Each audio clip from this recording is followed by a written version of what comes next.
Hi ரோக்லே, very good morning. Deepti Aaravi யார் இது புளிக்குழம்பு ரெசிபி கேட்டிங்களோ அவங்களுக்கு தான். எனக்கு பேர் கரெக்டாக ஞாபகம் இல்லை. வாங்க, புளிக்குழம்புக்கு வந்து எப்போவுமே முட்டைக்கோஸ் செய்யுங்க. முட்டைக்கோஸ் தான் செம்ம டேஸ்ட்டாக இருக்கும். இது வந்து அந்த வைலட் கலர் முட்டைக்கோஸ் பொரியல் செஞ்சாச்சு. இங்கே வந்து புளி வந்து சுடுதண்ணியில் கொஞ்சம் கொதிக்க வச்சு, புளியை கொதிக்க வைக்கல, தண்ணியில் புளியை போட்டு வச்சுருக்கேன் ஹாட் வாட்டரில். இங்கே வந்து மிக்ஸி ஜாரில் ஒரு 15 சின்ன வெங்காயம் உரித்து கழுவி சின்ன ஜாரில் போட்டிருக்கேன். பூண்டு வந்து கரெக்டாக ஒரு 2 பூண்டு, அப்புறம் தக்காளி வந்து 3 தக்காளி ஹாஃபாக கட் பண்ணி மிக்ஸி ஜாரில் அரைச்சிக்கலாம். நம்ம குருமிளகு வந்து முழுசாக குருமிளகு போடுற மாதிரி இருந்தாலும் இதில் போட்டுடலாம். அப்புறம் இது தேங்காய் போடணுன்னாலும் இதில் போட்டுடலாம். நான் வந்து இன்றைக்கி தேங்காய் போடல, அப்பா கொடுத்து விட்றனால. அப்புறம் அவர் 2 நாள் வச்சு சாப்பிட்டாருன்னா கெட்டு போச்சுன்னா வம்பு, தேங்காய் போடல. உங்களுக்கு தேவையான பூண்டு, உங்களுக்கு தேவையான சின்ன வெங்காயம், தக்காளி எடுத்துக்கோங்க, நல்லா அரைச்சிக்கோங்க. இங்கே நைட்டு லைவ் முடிச்சுட்டு சுண்டல் வெந்துட்டுருக்குறவங்களே.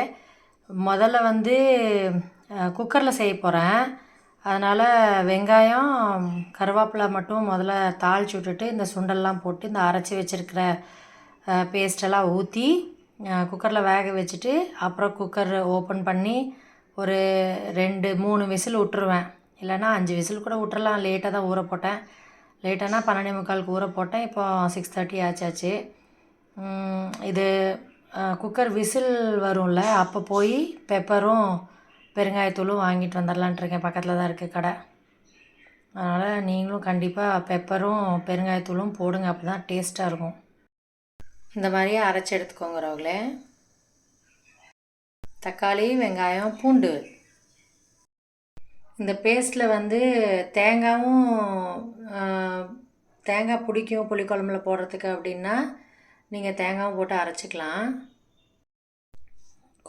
குக்கர் இங்கே சூடு பண்ணிட்டேன். எப்போவுமே நல்லெண்ணெய் ஊற்றுங்க ரோக்லே. நல்லெண்ணெய் ஊற்றி புளிக்குழம்பு செஞ்சிங்கன்னா தான் டேஸ்ட்டாக இருக்கும். நல்லெண்ணெய் ஊற்றிட்டேன், காஞ்சிட்ருக்கு.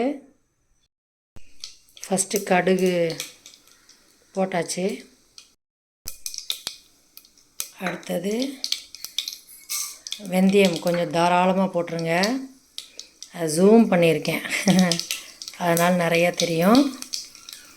கம்மியாக தான் இருக்குது. ஒரு 1 டீஸ்பூன் அளவுக்கு போட்டிருக்கேன். நல்லா ப்ரௌன் ஆகிடுச்சு வெந்தயம். அப்புறம் ஜீரகம் போட்டுருங்க. ஜீரகமும் தாராளமாக போட்டிருக்கேன். 1.5 டீஸ்பூன் அளவுக்கு போட்டிருக்கேன். நல்லா இதுவும் சாட்டை ஆட்டும். இப்போது சாட்டை ஆகிட்டு இருக்கும்போதே வெங்காயம் கருவேப்பிலை போட்டுருங்க. மஞ்சத்தூளும் போட்டுருங்க. இப்போது கொஞ்சம் வெங்காயம் சாட்டை ஆகிடுச்சு. இந்த அரைச்சி வச்சுருக்க பேஸ்ட் ஊற்றிடுங்க. உப்பு, மிளகாத்தூள் போட்டுடலாம். உறவுகளே, வரமிளகா வந்து எண்ணெயில் சாட்டை பண்ணிடுங்க. ஜீரகம்லாம் போடும்போது. எனக்கு நைட்லாம் தூக்கம் இல்லையா, வீடியோஸ் தான் எடிட் பண்ணிவிட்டு எல்லா ஆப்லேயும் போட்டுட்டு இருந்தேனா, மூளை சரியாக வேலை செய்ய மாட்டேங்குது. எப்படா சமைச்சிட்டு ஒரு 2-3 மணி நேரமாக தூங்குவேன் அப்படின்ட்டு பார்த்துட்ருக்கேன். இப்போது சும்மா போட்டேன் அப்படியே மிளகாத்தூள் போடுறதுக்கு முன்னாடி. மசாலா வந்து இது சாம்பார் தூள், மஞ்சத்தூள், இது சாம்பார் தூள், இது கொத்தமல்லி தூள், இது மஞ்சத்தூள், இது உப்பு போட்டிருக்கேன்.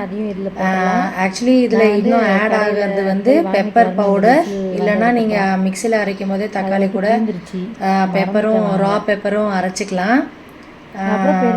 அப்புறம் பெருங்காயத்தூள் மட்டும் மிஸ் ஆகுது. அது ரெண்டும் நான் குக்கர் விசில் வர கேப்பில் போயிட்டு வந்துடுவேன். ஆனஞ்சி எழுந்திரிச்சிட்டாரு, அவர் ஆஃப் பண்ண சொல்லிவிட்டு போயிட்டு வந்துடுவேன் கடைக்கு. மஞ்சத்தூள் தான் பெப்பரும் பெருங்காயத்தூளும் போட்டுருங்க இந்த ஸ்டேஜ்லேயே. அப்புறம் சுண்டல் போட்டுட்ருங்க, வேகாத சுண்டல். இது குக்கர்லேயே அப்படியே வேகட்டும். குக்கர் விசில் அடங்கினதுக்கப்புறம் தான் புளி தண்ணி ஊற்றிட்டு கொதிக்க வைக்க போகிறேன். தேங்காயும் அந்த டைம்லேயே அரைச்சி ஊற்றிக்கலாம். தேங்காய் ஜீரகம் கொஞ்சோண்டு வேணால் அரைச்சி ஊற்றிக்கலாம். நான் வந்து குக்கர் விசில் வந்ததுக்கப்புறம் தான் பெப்பர் தூளும் பெருங்காயத்தூளும் போட்டுட்டு கொத்தமல்லி இலை போட்டு இறக்கிடுவேன். டேஸ்டி யம்மி புளிக்குழம்பு ரெசிபி ஸ்ரீ அக்காவோட டிஸ்கவரி. குக்கரில் செய்கிறதுக்கு இப்படி ஒரு டிஸ்கவரி பண்ணியிருக்கேன். குக்கர் மூடி வச்சிட போகிறேன். உறவுகளே, குக் ஆகிடுச்சு. இப்போ பெருங்காயத்தூள் வாங்கிட்டு வந்தாச்சு. டிடி பெருங்காயத்தூள் கொஞ்சம் போட்டுருங்க. கொஞ்சம் ஃப்ரெஷ்ஷாக கருவேப்பிலை வாங்கிட்டு வந்தேன், அதுவும் போட்டாச்சு. பெப்பர் பவுடர் ரெடிமேடு வாங்கிட்டு வந்து போட்டாச்சு. எப்பவும் அரைச்சிக்குவேன் வீட்டில், தீந்துருச்சு மறந்துட்டேன். புகை பறக்குது உறவுகளே.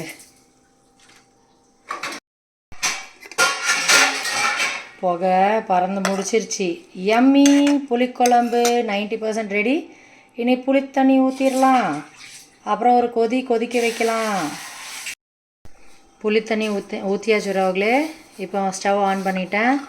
ஒரு கொதி வந்துச்சுன்னா எப்படி குக்கரில் ஈஸியாக 1 pot ரெசிபி சுண்டல் போட்டு ரெடி ஆயிடுச்சு. நிறையா கத்திரிக்காய் உருளைக்கிழங்கெல்லாம் போட்டு செஞ்சாச்சா, அதனால தான் இன்றைக்கி இப்படி ப்ளெயினாக சுண்டல் மட்டும் போட்டு செஞ்சு கொடுத்தலாம் அப்படின்னு. இது நல்லா ஒரு கொதி வந்துடுச்சுன்னா கொத்தமல்லி இலை தூவி இறக்கிற வேண்டிதான். வாங்க சாப்பிட்லாம் உறவுகளே, வாங்க சாப்பிட்லாம். முட்டைக்கோஸ், வைலட் முட்டைக்கோஸ் புளிக்குழம்பு தலபுலான்னு கொதிக்குதா? ஆஃப் பண்ணிடுங்க. நல்லா இப்படி ஒரு மாதிரி நுர கட்டி வர மாதிரி இருக்கும்போது ஆஃப் பண்ணிடுங்க உறவுகளே. போட்ட எண்ணெயும் லேசாக மேலே தெரிய ஆரம்பிக்கும். அப்புறம் கொத்தமல்லி இலை தூவிடுங்க. 1 pot புளிக்குழம்பு ரெடி ஆயிடுச்சு. வாங்க சாப்பிட்லாம். இதே கத்திரிக்காய் முருங்கைக்காய் எல்லாம் போட்டு செய்கிற மாதிரி இருந்தால், சுண்டலும் போட்டு செய்கிற மாதிரி இருந்தால், சுண்டல் மட்டும் தனியாக வேக வச்சுட்டு காயெல்லாம் தனியாக வடை சட்டியில் ஃப்ரை பண்ணிவிட்டு சேம் மெத்தட் பண்ணிவிட்டு காயெல்லாம் தனியாக வேக வச்சு கூட இதில் போடலாம். இல்லைனா சுண்டல் மட்டும் தனியாக வேக வச்சுட்டு எப்போவும் நம்ம வடை சட்டியில் வெங்காயம் காயெல்லாம் ஒரு 80% பாயில் ஆனதுக்கப்புறம் இந்த மாதிரி சுண்டல் வெந்த சுண்டலை அதில் போட்டு ஆஸ் யூஷுவல் மெத்தடில் செஞ்சுக்கலாம். இப்படி தலபுலான்னு கொதிக்கும் போது இன்னொரு சீக்ரெட் இன்க்ரீடியண்ட் கரும் சர்க்கரை கொஞ்சம் போட்டுருங்க. உப்பு காரெல்லாம் சரியாக இருக்கிறதுக்கு ஒரே ஒரு ஸ்பூன் போட்டு மிக்ஸ் பண்ணிடுங்க. வாங்க உறவுகளே, அடை தோசை மாவும் ரெடி ஆயிடுச்சு. வாங்க காலையிலத்துக்கு தோசை சாப்பிட்லாம். அடை தோசை